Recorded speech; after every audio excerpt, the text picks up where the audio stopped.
Hey everybody, welcome back to Where the Rubber Meets the Road. We are finally back at it. My name is Jeff Abiad, and we are bringing down to the C3 Garage none other than the amazing Vivian Stephen. You won't believe how many things he does around here and all the great stories he has to share. So I just want to get right to it. If you want to find out what's going on currently at C3, you can go to capitallife.org/C3, figure out our current schedule and find a way to get plugged in. We would love to have you. But hey, let's get right to it. Sit back, relax, enjoy this next episode of Where the Rubber Meets the Road.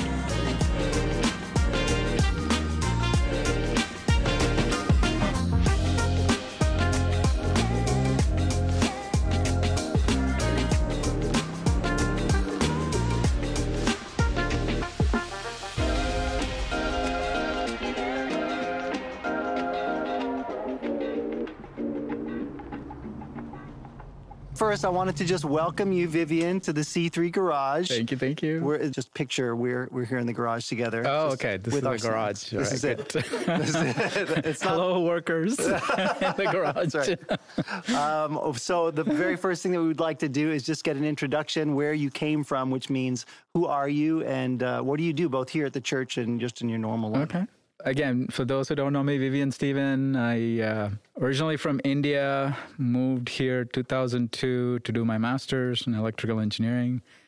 Was in Missouri, couldn't find a job there, so moved to California, worked at a bakery, couldn't find a job there too, moved to Arizona in Glendale? Yeah. Glendale, Arizona. Just outside of Phoenix, yeah. Yep. In 100-degree weather, had a car without air conditioning, so that was fun. And then finally found a job in D.C. in Freddie Mac as a consultant. So I moved here. Been at the church since then. I work at a company called Freddie Mac. It's a mortgage company. I work on the IT department, though. So. And now when you say you found the church, this went out on Instagram that you've been at Capital Life for 20 years, which is technically... Close enough. It's close enough because now Capital Life has only been in this building for 10. Yep. But you have been in this building for nearly 20 years. That is correct. Yeah. If you had seen downstairs, there were like 3 rooms we couldn't use because there was so much mold in here. He didn't live in here, so yes, I should specify. There was a church here. There was a church here. Yeah. It was called Calvary Gospel Church. It was Assemblies of God Church. I used to live in Falls Church, and so I tried to go to the closest church, and it was a nice church, but I love the freedom of the Assemblies Church, spirit-filled churches. So that's why I moved to this church. It was called Calvary Gospel at that time. I love the spirit of the church. We had very international church. And so during Christmas time, we would have Christmas around the world. We had like Filipino, Spanish, and so African. So we'd have like, what did Christmas look like in those countries? Yeah. So it's so fascinating, That is cool. Yeah. So that's what it was when I came here. It was like 2005-ish, something like that. Yeah. The interesting thing is when that church was here, it was a pastor at that time, he would have like these small groups during service itself where he would ask folks to prophesy. Yeah. Like, what is the word that's coming to somebody, right? So I was doing worship at that time. I was leading worship. So it was him and I, and he was asking, to give a word, and all I saw was desert. So I'm like, you're going to go through a desert season. I was like, unfortunately, he left the church after that. Oh, I was thinking you were picturing your car in Arizona. No, yes. There's going to be no air conditioning. Right. So, but that's crazy. But yeah, so it was, after that, another pastor came, Pastor Walter. Mm-hmm. So we tried, again, the church kind of was in a good level, but then after the pastor left, once the pastor leaves, the congregation's kind of like trying to figure things out. Yeah. So when Pastor Walter came, we really tried to and there have been 2 people who said, this church is going to be packed. You're going to have the parking lot full. And we had 3 cars in the parking lot, and we were having search downstairs here because upstairs, imagine like 20 people and half of the people are from the worship team. Yeah, and your family. And my family trying to figure out how to make this work. All the newcomers are like, what are we doing here? Yeah. So it didn't work, but, and then God brought Pastor Bill and Pastor Walter together, and that's how the 2 churches merged. And that's how I ended up in CLC. Yeah. Now I do the finances for the church, and I also help with the worship team. Help, yeah, you are the worship team. Yeah, Vivian plays bass, electric guitar, drums, runs sound when we need it. I mean, he's all over the place. In addition to, obviously, you play guitars, acoustic as well.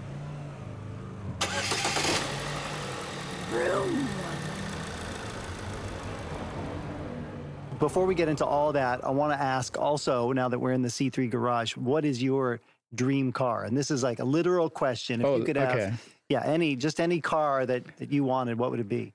So before I would have said Ferrari, but now it's a McLaren P1. All right. There is a guy called Tavares on YouTube. He's taking this, I don't know if, you guys are probably aware of the flood that happened in Florida with the hurricane. Mm-hmm. So he took a car that was flooded in that hurricane, and he got it for, normally these things are like $2-3 million. Yeah. He got it for like $500,000, and he's like totally revamping the car. So it's fascinating. If you guys get a chance, watch the show. It's amazing. So that's cool. Now that's what I want. Now, do you want it to work like fully work, fully done? Once he's done, I'll take it. Yeah. Okay. Okay. So this is a segment that we're calling "Start Your Engine." If you were in this car and you turn the key or push the button, I don't know, what would the engine sound like? What would the engine? This is just a thought experiment. Just go for it. I don't know. Broom? All right. That's perfect. I'll take it. Yeah. I like electric cars, but I like the sound of an engine. You want to hear it. Yes. Feel it.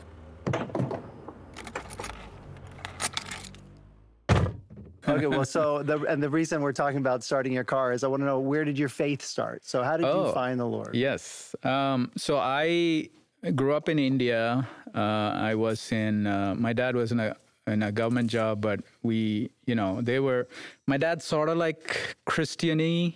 He goes to church, but not really a believer. My mom's a strong believer. So we'd always go to church. And, so I had a foundation of faith. Yeah. But it was never, my dad was a strict disciplinarian. So growing up, my view of God was a disciplinarian kind of God. So every time I'd mess up, I lost my salvation. So every time we'd have missionaries come to the church and they're like, hey, do you guys want to come forward? I was like, yes, I need salvation. Right. So, but again, I always felt something missing for me. But when I was in college here, it was John 3:16. I would have read it 100 times, but I don't know. For some reason, when the pastor was talking about it, he said, or I think it was the other guy, he said, God has already did everything. Yeah. You don't have to do anything. For me, that, it kind of felt like a weight kind of lifted. Yeah. Because till then I was striving. I was like, God, what can I do?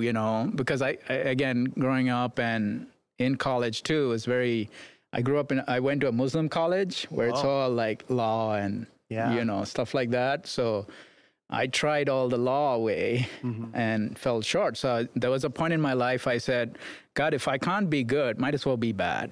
What's the point? Right? So I was at that point when I had that experience. So it was just life-changing. And then since then is when I've been serving. Yeah. I love that.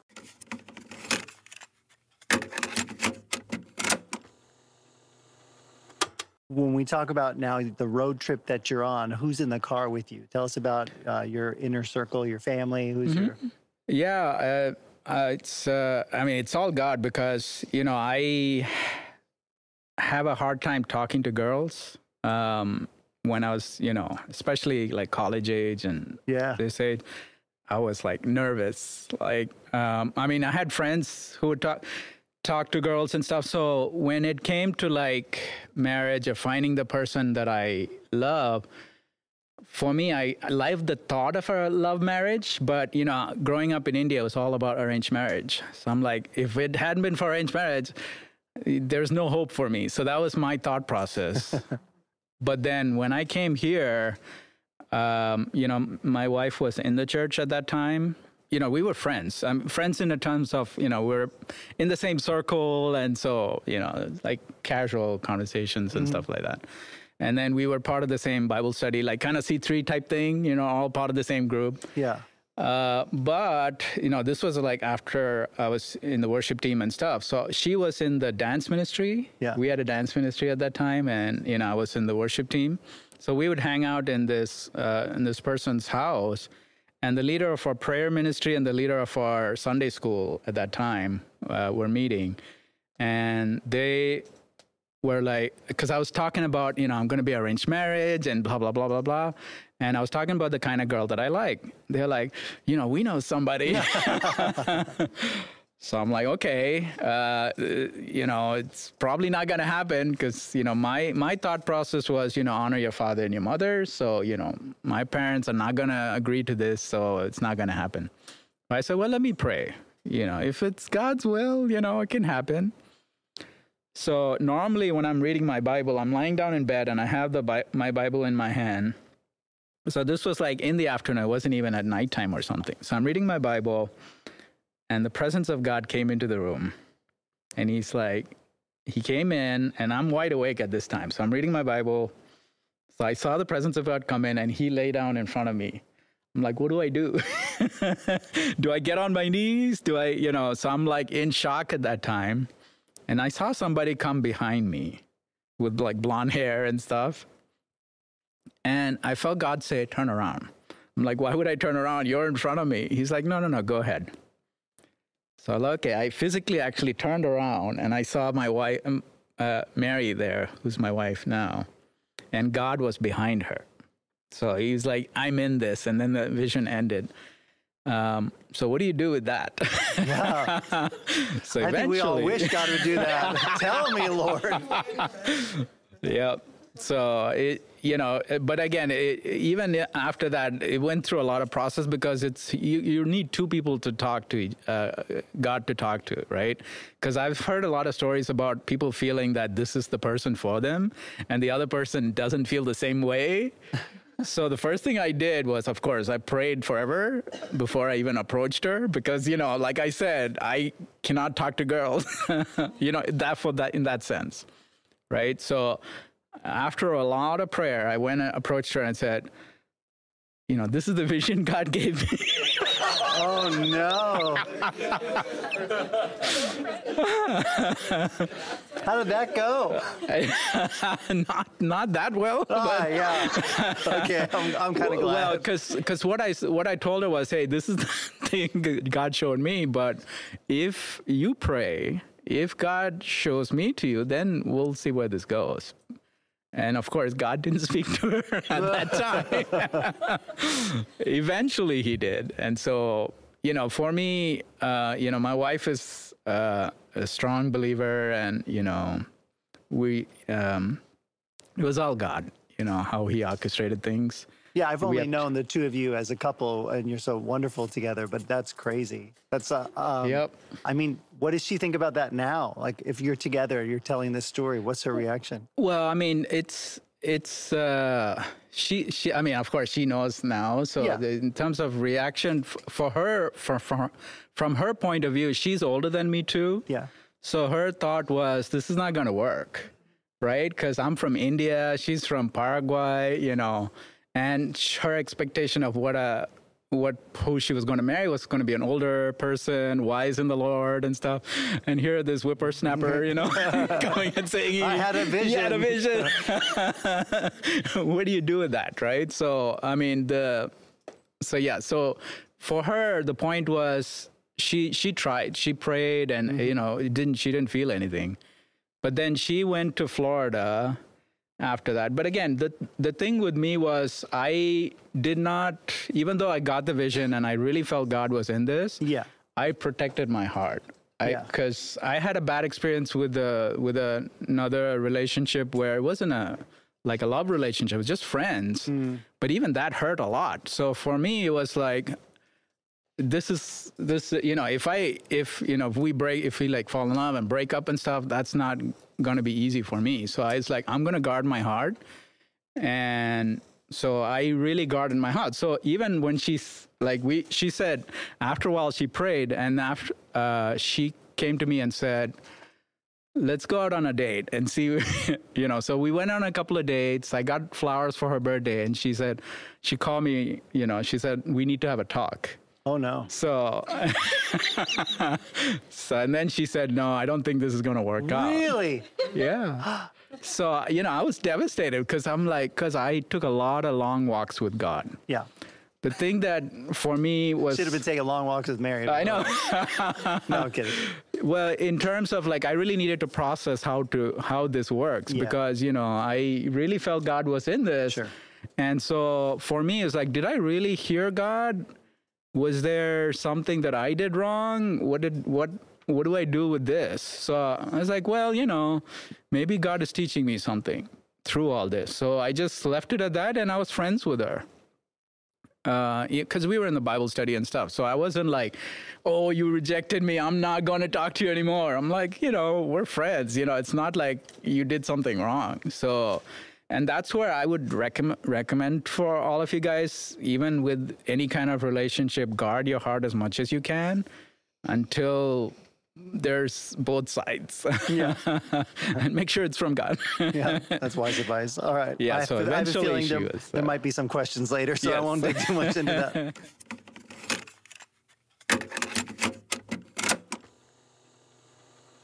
Okay, tell us about your playlist. When you're just riding around in your car, what are you listening to? And it doesn't necessarily have to be something spiritual, but it can be. Well, I mean, it is, but...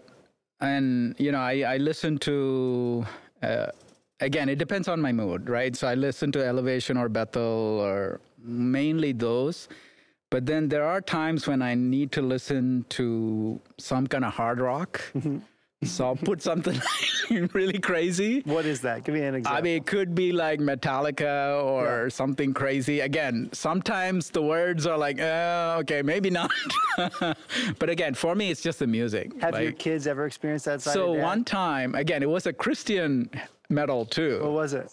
It's called Decipher Down. Oh, I don't know them. Yeah, my kids are like, what? What are you doing? You're dad. You're not supposed to be listening to all this stuff.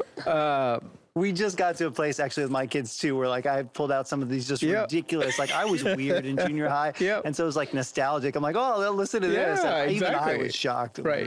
Yeah. That's how it went. Yeah. So, and on the flip side is my dad was, this is the Indian guy who would listen to blues and country. Mm. So that was also there. So there are days when I have to listen to country music or blues, B.B. King, Clapton. Okay, man, those are the bomb. But yeah, if you get a chance, listen to it. So I have very eclectic taste. I think that's great for a musician. Yeah, you're pulling from a lot of wells. Yep. That is true. And then when it comes to what you're meditating on, or say what are you feeding on now? What are the things that you draw from when you feel maybe dry or you need to pick me up? I mean, worship is probably my biggest thing. Yeah. Having a regular time with God is very helpful for me. I was thinking about this in terms of verses that I've stood with me. Yep. There are so many. Philippians 4, do not be anxious about anything, but present your request to God with prayer and petition, and the peace of God that has stood me with so many times. Because anxiousness, especially when you're in position of leadership or any kind of situation, there's always so many anxieties and things that come. Yeah. So I really have to come back to that verse from time to time and say, God, I need your peace because I can't do this on my own. And then God will give me a solution, which is great. And not always, but more often than not, there have been situations at work where, and these are super technical people who've solved incredible problems, right? And here this guy went to one of the worst colleges in India and, somehow ended up here. I mean, it's all God, how he orchestrates things. And I would give a suggestion, and that would be the solution. And I'm like, this is not coming from me, Yeah. So in that sense, just relying on God and letting God work through me. As a guy, I don't know if you guys know this, there's a book called Men Are Like Waffles, Women Are Like Spaghetti. If you don't know it, just read that book because it's so interesting. Men have little compartmentalizes their time in the day, okay? When I'm in my work box, I'm working. My wife would be like, why you didn't call me? I'm in my work box. I'm working. I'm not even thinking about you or anybody else. I'm working, right? Or in a sense, like I'm very compartmentalized. When I'm doing something, that's what I'm doing. So there have been times where I have to put like verses in my cube to remind me to like think of God. Yeah. Because I'm so focused on what I'm doing, and if I have to solve this on my own, I'm not even thinking about God at that time. So I had to figure out, well, what can I do to like bring God into this, right? Mm-hmm. So for me, it was this. Again, for you, it might be different ways. So whatever works for you, but it's always, that's what I do. So I try to have verses to bring God into that situation. Yeah, I really like that. It reminds me of Daniel, that praying 3 times a day. And like you said, it could look different for every person, but having those landmark times that you just remember. Because it often is just realizing that he's right there that changes your, okay, this is crazy, but you're here too. Right. Sleeping on the back of the boat. Oh, I know. Yeah. And, there's so many times God have used me for certain things that I'd be like, why me, God? Or why this? And it's just, as long as you're in vessel, I feel God can use anybody, He just needs a willing person. So I think I'm a good testimony for that. Yeah.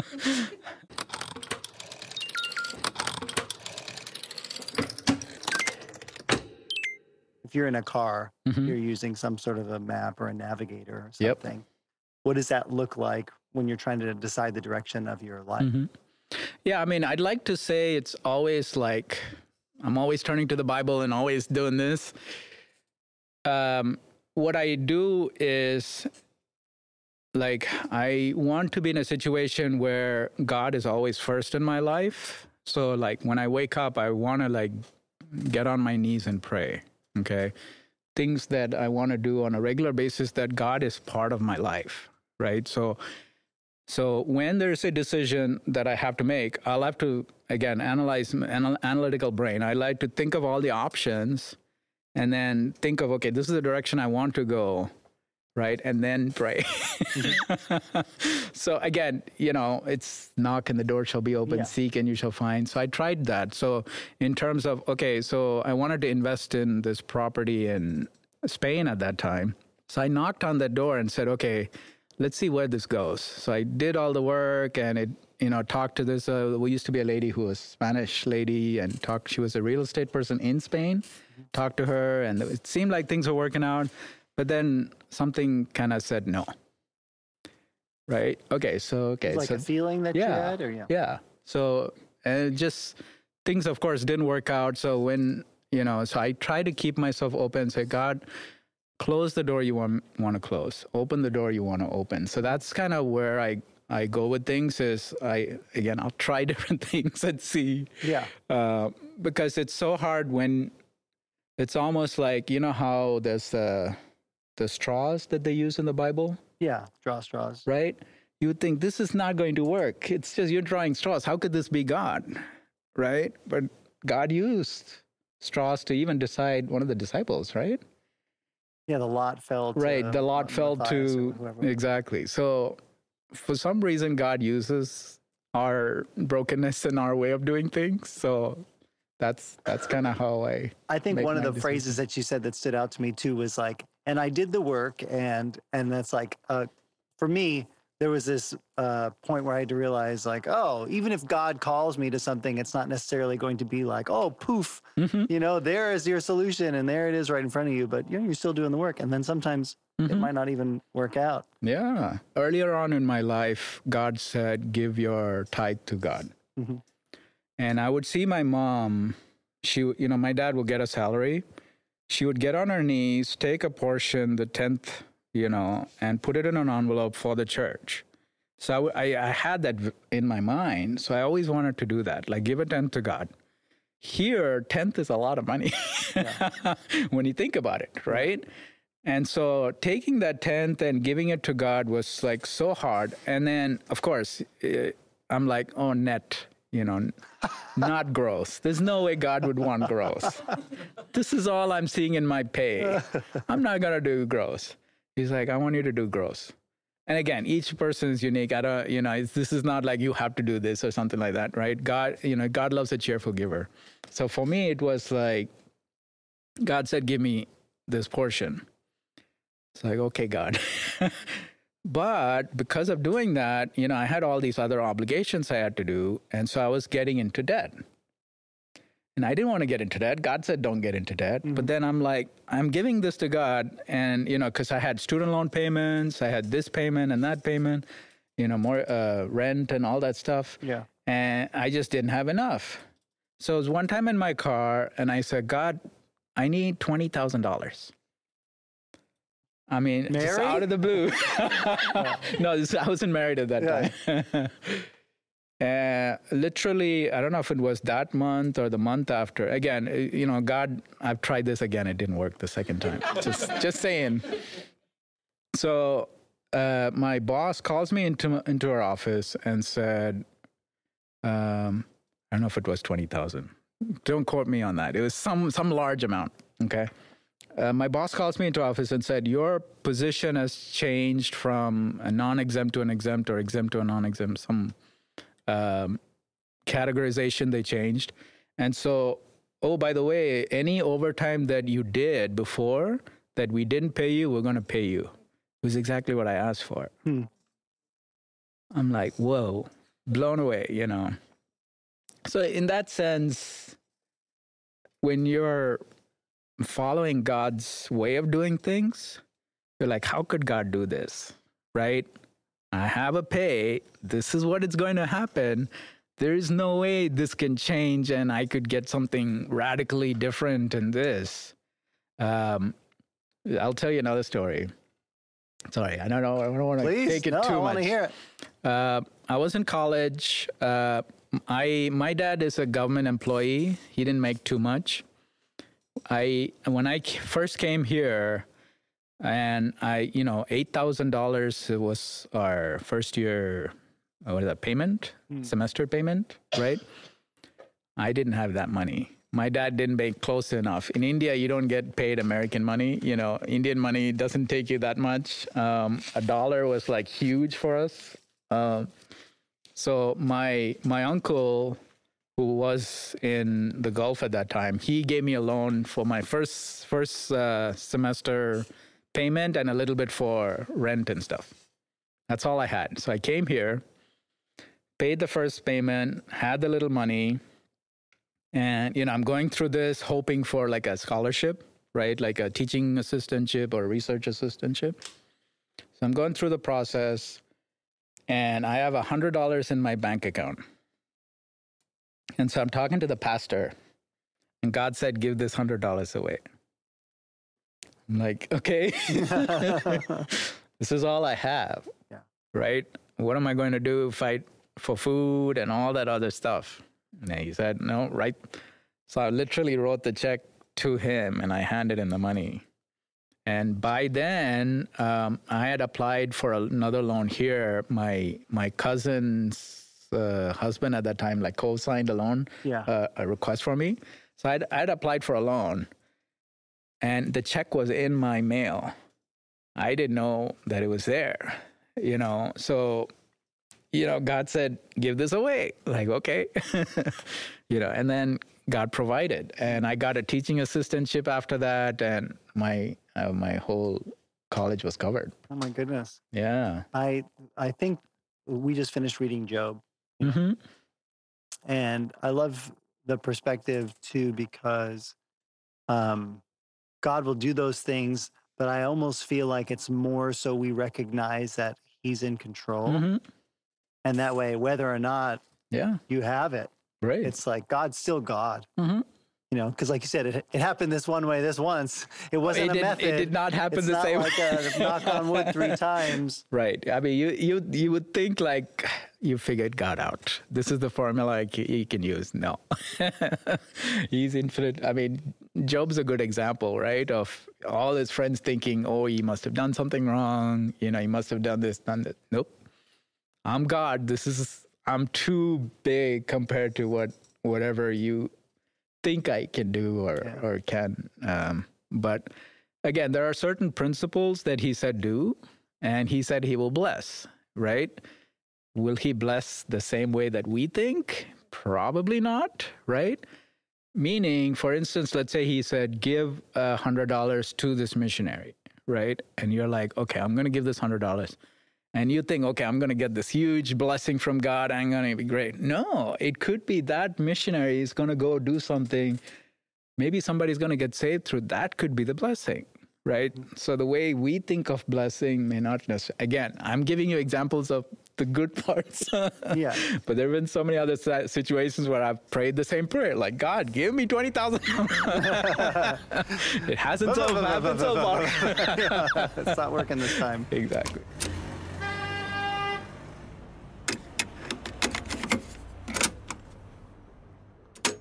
That's the next question I had for you is what do you do when the car breaks down? I think because we all sort of develop our systems and our routines and you finally get into a place where you're comfortable, and then all of a sudden the check engine light comes on, oh no, like what am I going to do? Yep. This doesn't work. I thought this worked. It doesn't work this way anymore.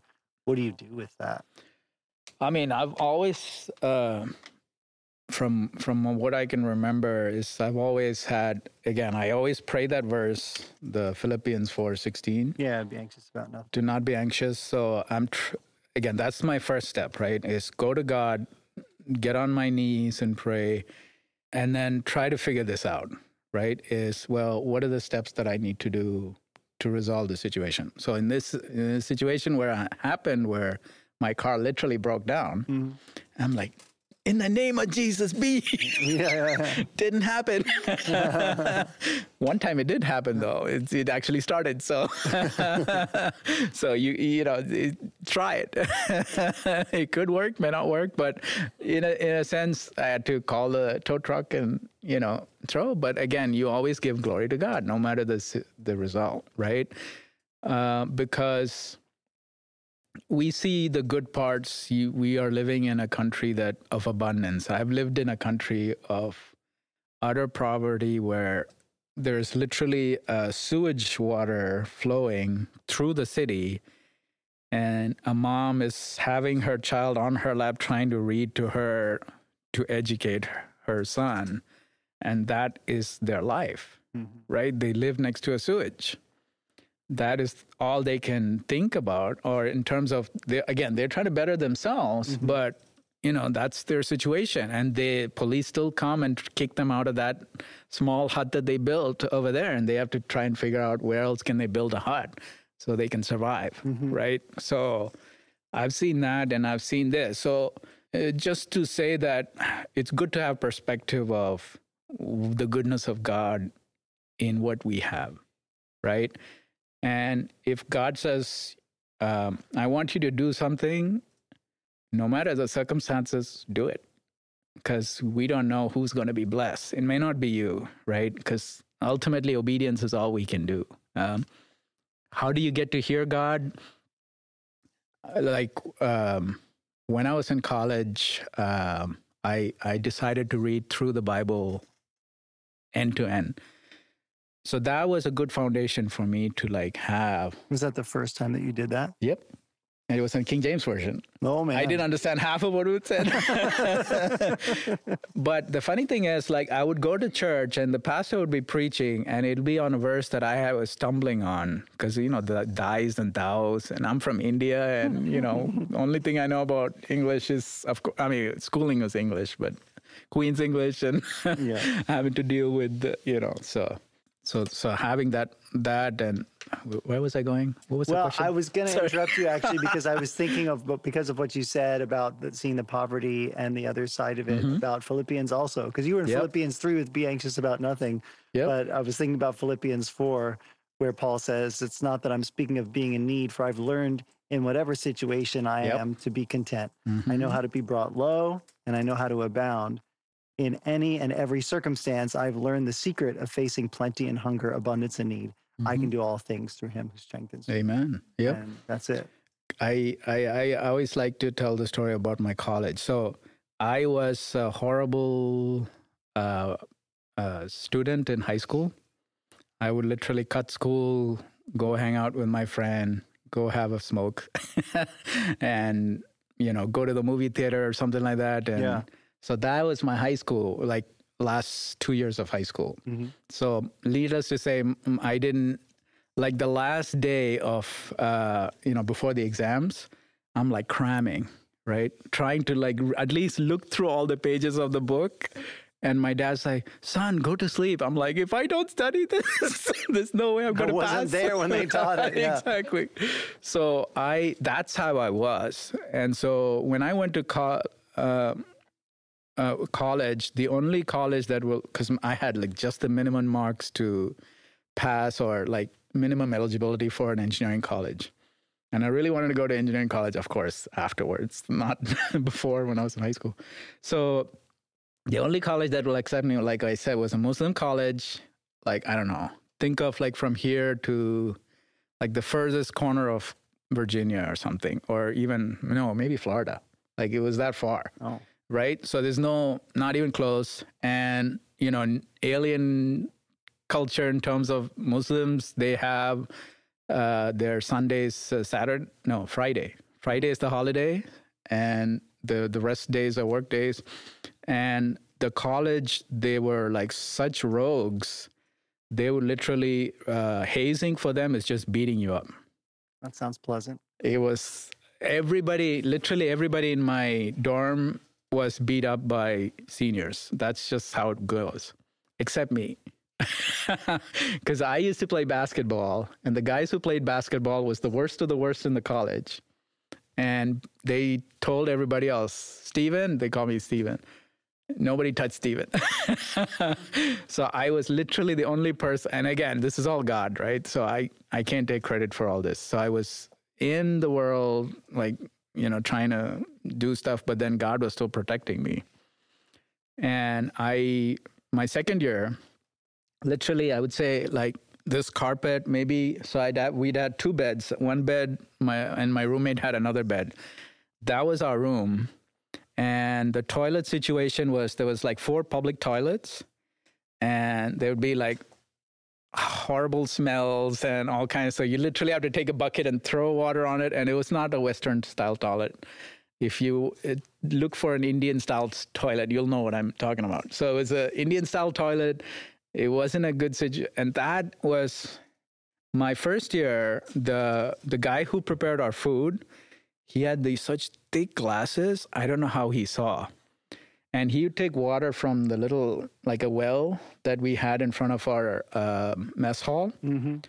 And so when we were eating, there'd be little things moving, like mosquito larvae. Oh, no.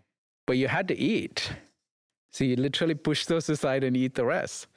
So for me, that was my college years of surviving. So this was a horrible experience for me in one sense, in terms of, but God used that and used my friends to like grow me in so many ways. Mm-hmm. But I know what it means to not have much. Yeah. We'd have, for coffee, like now if I want coffee, I can go and get Starbucks. I couldn't even think about going outside, because if we go outside, they would literally beat us up. So we're in the dorm, we can't have coffee. So they would bring tea and they'd put it in front of us, front of the dorm. 2 little, like one of those containers that you guys see there. So they put it in front of us, and there was, I don't know, like 6,000 people in the dorm or something.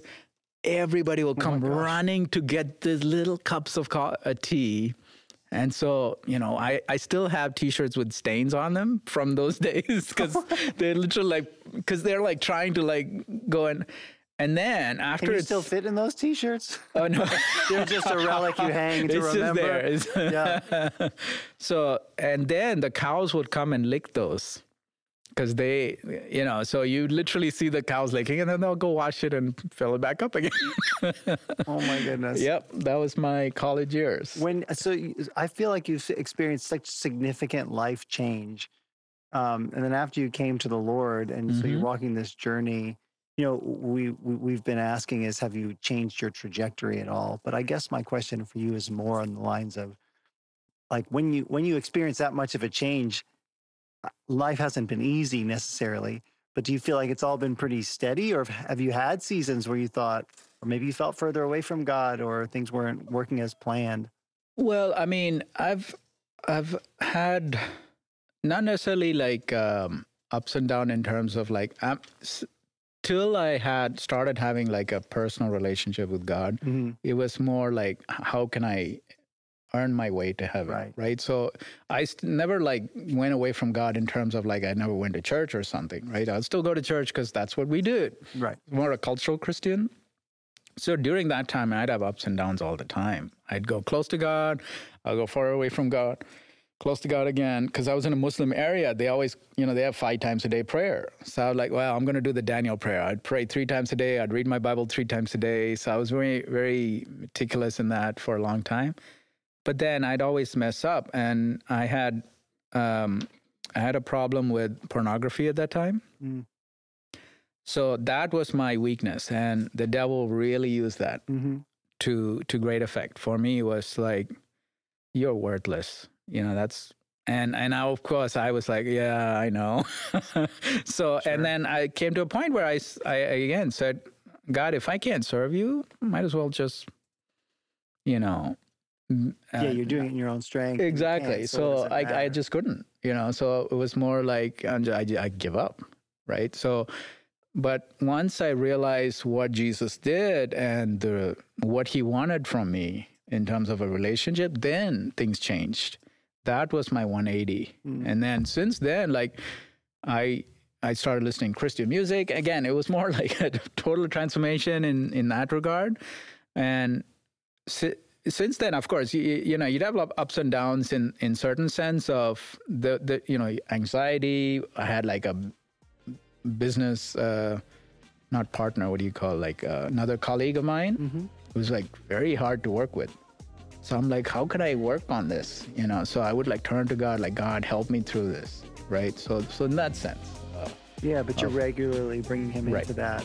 And exactly. Together. Yep.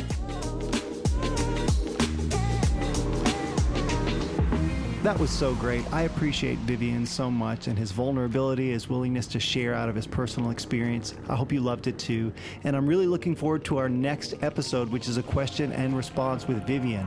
Thanks to each one of you at C3 who asked such great questions. And stay tuned to the podcast feed. That's going to be coming very soon. In fact, we already have the rest of the episodes recorded, and we're getting ready to share those with you as well. If you want to join us in person for C3, whether that's part of our regular schedule or special events, you can find all of that at capitallife.org/C3. I'm looking forward to seeing you next time at Where the Rubber Meets the Road.